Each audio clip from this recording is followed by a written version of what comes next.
of this very important, the barrel draw. By now, you all must know the purpose of this barrel draw and the need to have it done in public. For each zones are based on the zone quota. In standardizations of our organization as a whole, 153 numbers waiting to be picked out. Good morning, ladies and gentlemen. My apologies for the delay. Some unforeseen circumstances took place and I had to drive down from Suva.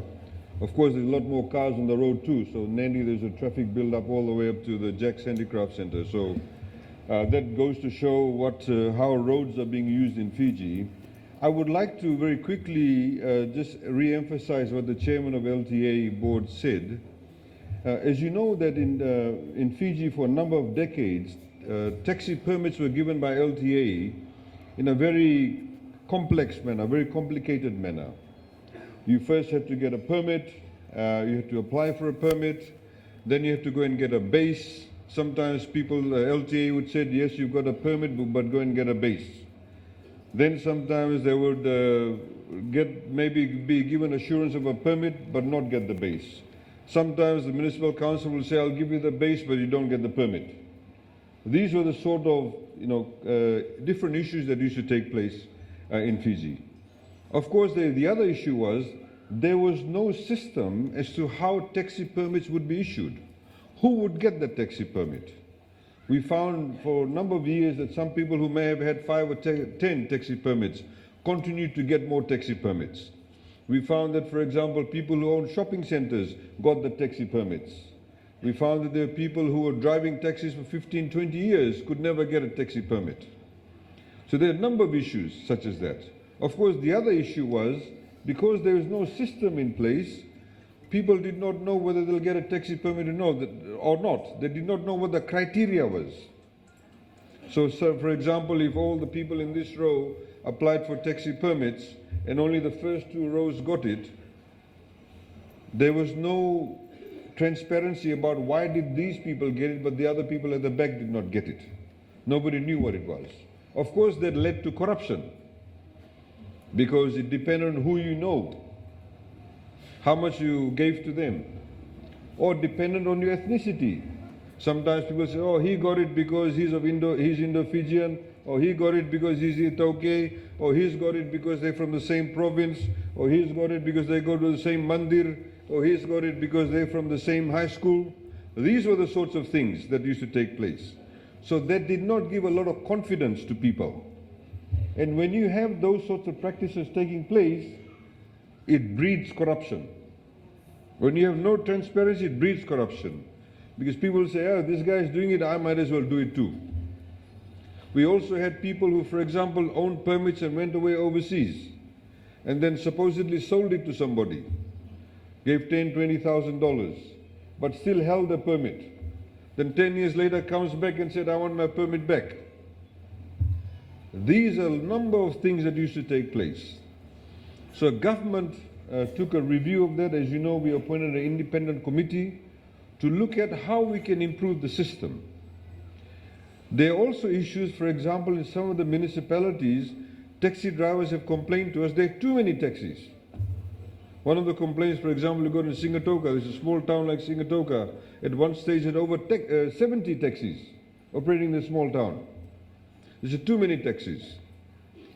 Then other places that did not have enough taxis. So what do? How do you fix up the system that is transparent? How do you fix up the system that will give everybody an equal opportunity or level playing field? That's what we were there to do. And that's what we have done. After review, a committee was put in place. They actually went off to places like, also looked at systems like in Singapore. How do they run their systems? So essentially, without taking up too much of your time, I know many of you are anxious. Some of you have been here since early in the morning to find out what will be the result. The short analysis of it is that the LTA with the review committee came up with a quota system.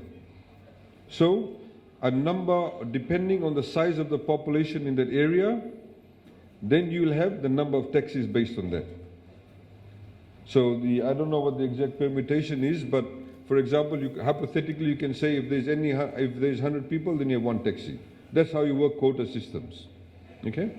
I'm not saying that's the exact number, but that's how you work quota systems. So every single area in Fiji now has been divided, as the chairman of LTA read out. You have Nadi 1, Nadi 2, you have Lautoka 1. Then of course there's other places, you have Ba, maybe you have Lautoka 2, and you have Suva, Suva 1, Suva 2, etc., Nasinu. All of these places have different categorization, and based on that, given the population in that area, then the number of permits will be issued based on that. Should, of course, the population change, then of course the quota system can change too, in respect of not obviously decreasing the number of permits, but increasing it. So that's one of the things that has happened, and that's what we're doing today. The reason why we're having the lottery is because, obviously, if, for example, like Lautoka has a little over 1,000 permits, 1,000 permits. Never in the history of LTA have you had 1,000 permits being issued for Lautoka at one go. Never before. Never before have you had Nadi 300, Nadi 2 100. Never before. Because we have seen a need, there's a transparent process, and that's what we're going to follow. So, because there is 1,033 permits available or thereabouts for Lautoka, obviously there are more people who've applied. And when more people apply, first thing the committee did was to check the criteria. There are three major criteria, as you know, criterion. One of them, you have to be somebody from a family that earns less than $20,000. You should be earning less than $20,000 because you want to give taxi permits or the first opportunity to people who have low-income families. Because a lot of people see that as a source of livelihood. So this is one of the criteria. The other criteria was, of course, is that if you've been a taxi driver for many years, then of course you can also fulfill that criteria too. The third one is that you should not be somebody who currently owns a taxi. Because we've seen traditionally in what the system is, how the system is operated, many people who have 3, 4, 5 taxis, they keep on getting more permits. So the ability to access livelihood is restricted for those people who don't have taxi permits. So there are three main criteria. Now, should you have qualified for that, then they set aside all those names that have qualified. Then they'll check how many permits are available under the quota system, 91, 92, Lautoka 1. If there are more people who fulfill the criteria than the actual quota system, then everything goes in the barrel. Because you see, if, for example, I'll give you a simple example, if there's going to be, say, 100 permits to be given today, but you have 150 people who've qualified, how do we choose the 100 out of the 150? You see? Because if we, for example, decide on our own which 100 to give to, you'll always point the finger at these people here. Oh, I think he gave it to him because, you know, he knows his father's brothers, sisters, uncles, cousins, daughter. Or because I know he used to go and buy something from that shop. So this is a transparent basis. Nobody can complain about this. You all are here, you'll all watch, you all have your numbers, and should your number get drawn, you'll be given your permit. The LTA staff are here, they'll give you a permit today. Today. And ladies and gentlemen, those who may not know, we changed the law in the last budget, not this budget, but the previous budget, where taxi permits are now given for 10 years. 10 years. Before, taxi permits were given for only 3 years. Now, normally if you want to buy a car, you go to a bank to get a loan, normally the loan is for 5 years. Why would a bank give you a loan for 5 years when your permit is only for 3 years? Okay, makes sense? So now you have the ability to get a taxi permit for 10 years. And we have now also changed the law that you can use the taxi permit as an asset. It's in the same way you have a house. It's an asset. You go to the bank, you want to borrow some money, you said, I want to mortgage my house. And the bank says, okay, in case he does not pay the loan, I can seize the house. So interest rate comes down. In the same way now, if you get a taxi permit today and you go to the bank, you can say, I want to mortgage my taxi permit. It's now a mortgageable asset. It's an asset of yours. So that again will help bring down the interest rate. Now, if you own the law that we put in place also, or the arrangement we put in place at the Reserve Bank of Fiji, is that if, for example, you go to the bank and this is your first taxi, then you will get an interest rate that's 5% or less. So interest rate won't be high. You don't go to some other, financial institutions where I know. In fact, I was in Lautoka 2 weeks ago, and a taxi driver, I caught the taxi. Sometimes I like to catch the taxi because I want to hear what people are saying. And I caught a taxi from near a village, and I went to Tapuz. And this gentleman was saying to me that he's borrowed money from one of the financial institutions where the interest rate is 18%. And he's having problems doing the repayments. He's having problems. So you see, you don't have to fall into that trap.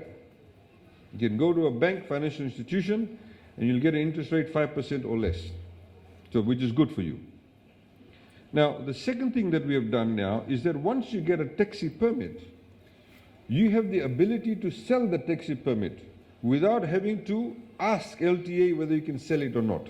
Because we know there's a lot of illegal trading was going on. So you can sell your taxi permit. I ask you, don't sell it now because you've been given a taxi permit. Use it, make some money. Right? Make some money. But you can sell your taxi permit. The only time that LTA would object to you selling to somebody, if the person is selling to you some terrorist or somebody who's been a convict or who does not have a good track record. That's the only time they can intervene. So obviously you are being given the liberty. You have a 10-year taxi permit, you can use it as mortgage, you can sell it whenever you like. What we are doing, ladies and gentlemen, you see, this is what we call good or sound economic thinking. We are giving you the liberty to do your business. And we are giving you the liberty to be able to earn better living, source of livelihood, and you can also trade in it too. It's up to you. We're giving you the freedom to do so. We don't want to over-regulate. The other issue, of course, is those of you who will be getting the taxi permit today, you don't have bases. You don't need a base. This is part of the deregulation. And we'll see eventually all the bases will all become what we call free bases. As you see overseas, you go to Australia, you go to various other countries, you go to Singapore, if there are about 10 taxi bases here, 10 taxis are parked there, people come, they take their fare, they keep on going, you are driving around, you come, you park there, you take the next fare. You move around, you can go and park anywhere you like. Of course, there has not been done 100%, there's still some bases where people have paying fees and they still continue to do that, and they'll slowly be eased away. So that makes things easier too. It's also good for members of the public. A lot of public members complain and say, oh, their taxis don't come in our area. So we are trying to make things easier for you. We are trying to make things easier for the public. Some of you, of course, today will not get a permit because those of you, over 2,000 people have qualified, and the number of permits that will be issued will be less than 2,500. I urge you, don't get disappointed. You will, of course, get your chance again once the quota system does open up or whenever there is any spaces available. Of course, some of the people over here who may get a permit may want to sell it later on. You can talk to them too. But this is the reason why, ladies and gentlemen, that we've carried out this process. And I hope you understand. And I hope you appreciate what we are doing. Because the reality is there's a huge demand for it. Because if we were to say to you that let's give a taxi permit to everybody in Fiji that earns less than $20,000, obviously there'll be lots of people.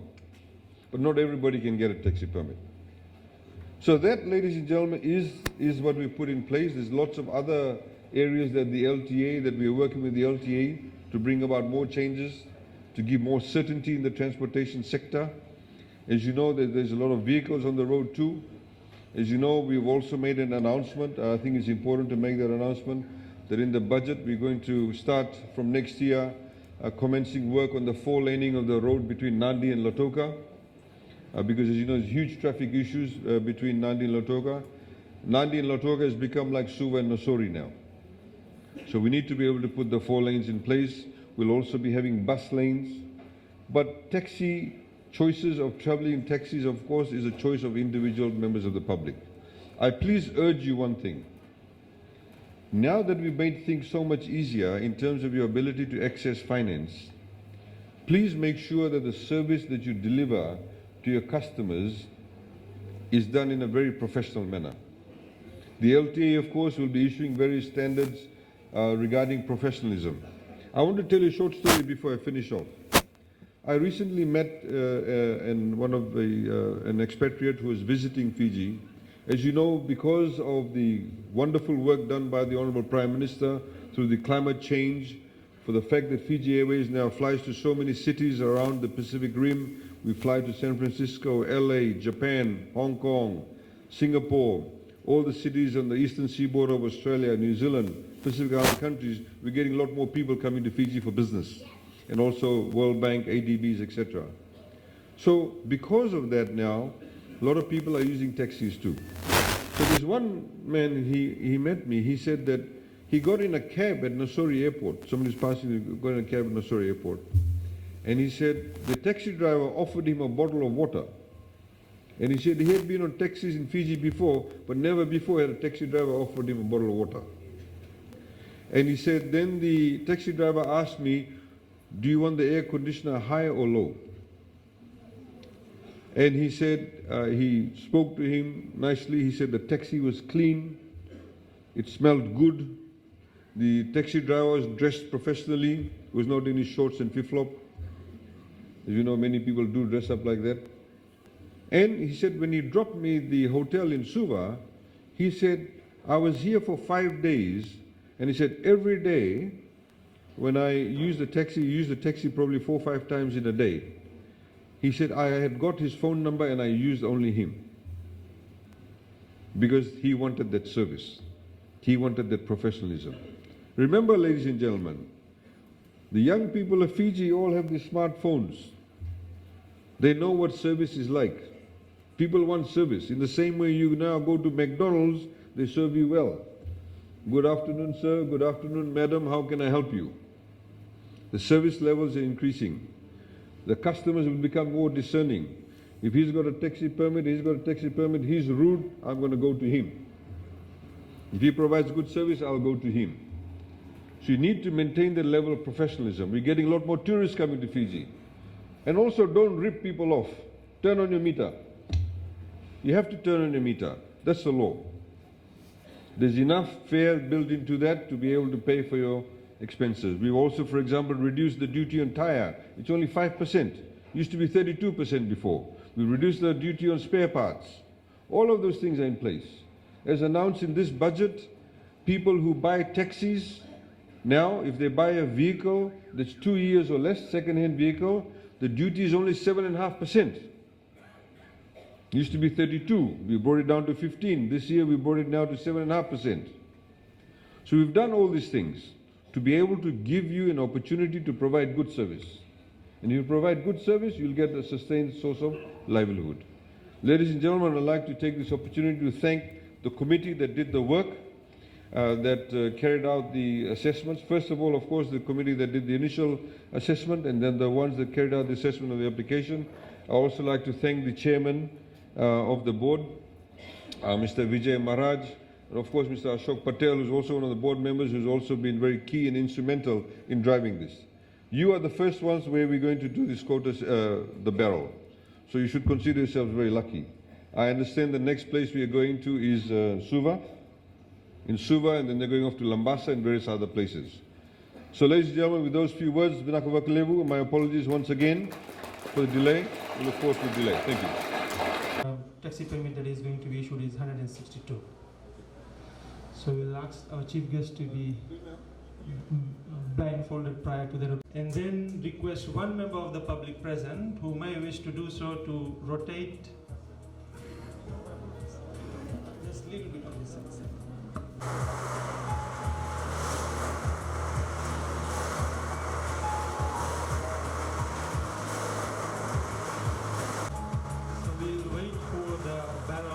Stop. It will stop by itself with a blindfolded is our chief guest who will take 15 numbers out, and as he takes each number out, He hands this out to me and I'll read out the names. Ladies and gentlemen, the first taxi permit number for the Nadi 2 zone is, lucky number is 806.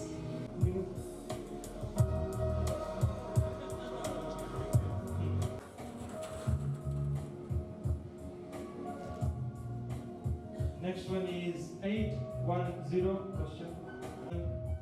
1147 question.